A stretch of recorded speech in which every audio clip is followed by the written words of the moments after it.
Have you heard about the situation surrounding Wallace and his future in NASCAR? If not, then keep watching. Stay tuned as we will be answering all of your questions in this video. But before we do, make sure you subscribe to the NASCAR Zone channel. Therefore, without more preamble, let's get into it.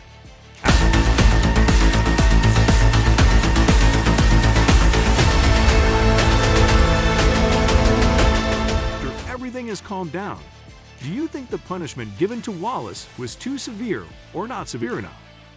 Michael Nebbia and Anthony Damcon discuss which penalty has received the greatest notoriety thus far in the 2022 campaign.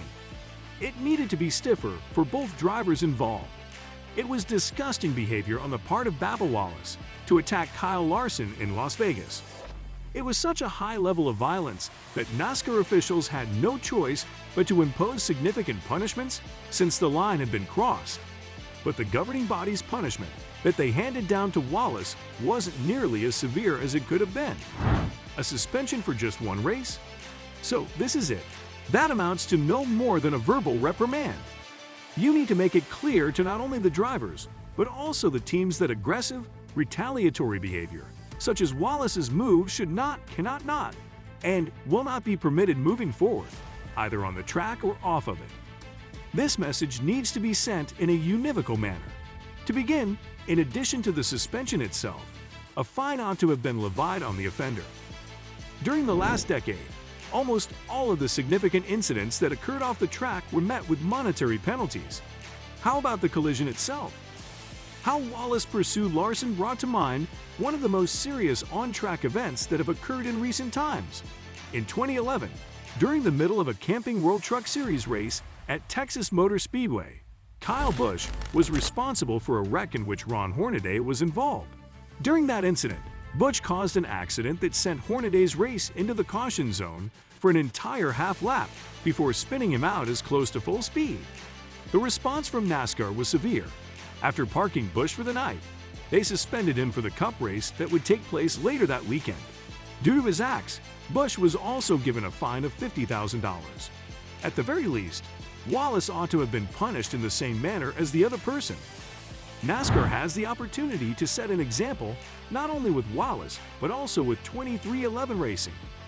As a means of demonstrating their point, they ought to have punished the organization with a 50-point deduction for his infractions, as well as a fine of up to $250,000 for the two together. We want to draw that line on what's improper behavior and be as clear as we can for our rivals on where we stand, stated the Chief Operating Officer of NASCAR, Steve O'Donnell. There is no other method beyond issuing record financial penalties to Wallace that could accomplish this goal. It would also have an impact on 2311's standing in their fight for 5th place in owner points, which would be a hit that would result in additional financial penalties at the end of the year. NASCAR can hand Larson a penalty of some kind as well, but they chose not to. After the race, the driver for Hendrick Motorsports stated that he had made an aggressive maneuver that had caused Wallace to hit the wall, and that his competitor had a reason to be furious. We would have subtracted 50 points from Larson's score for initiating the incident, 50 points from his team's score as owners, and a $25,000 fine for Larson.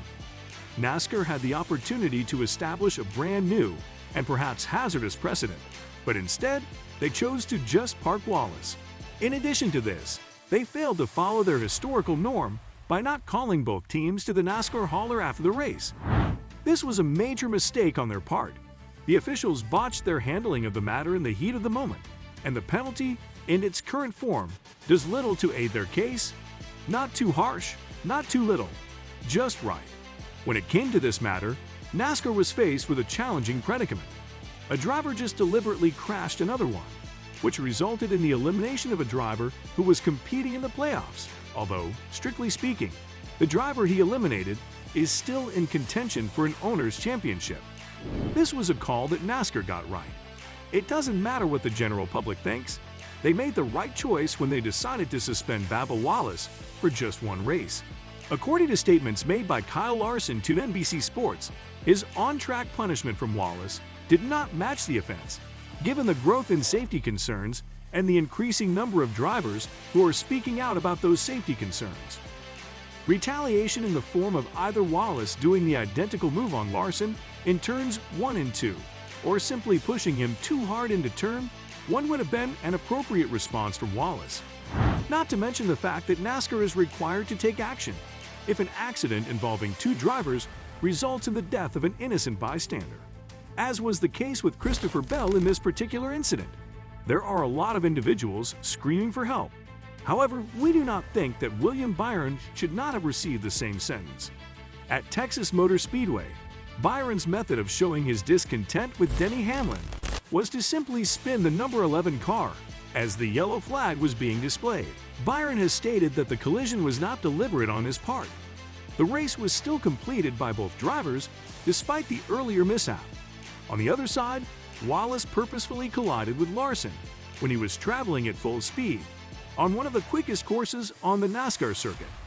The accident involved an innocent bystander named Bell, who also happens to be a candidate for the playoffs.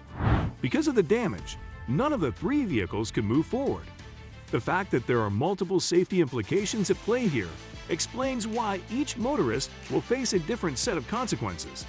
In the case of Byron, the original penalty of a $50,000 fine and 25 driver and owner points was reversed, and he was only required to pay a $100,000 fine instead. The 1 race suspension that Wallace received does not come with a fine or a loss of any points. If Wallace hadn't been suspended by NASCAR, he would likely have been subjected to the same points punishment and penalties as Byron was initially.